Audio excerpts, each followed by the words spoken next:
नमस्कार मंडळी, श्री स्वामी समर्थ. आज आहे दत्त जयंती. दत्त जयंती दिवशी संध्याकाळी हा एक उपाय नक्की करा. हा उपाय केल्याने घरातील इडापिडा, करणी-बाधा, जे काही अडचणी आहेत त्या दूर होईल. घराची, मुलाची, पतीची प्रगती होईल. अलक्ष्मी बाहेर जाईल, घरामध्ये लक्ष्मी येईल.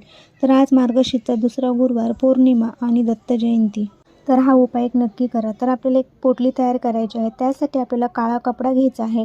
नवीन कपडा घ्या किंवा तुम्ही जुना कपडा घेतला तरी चालेल.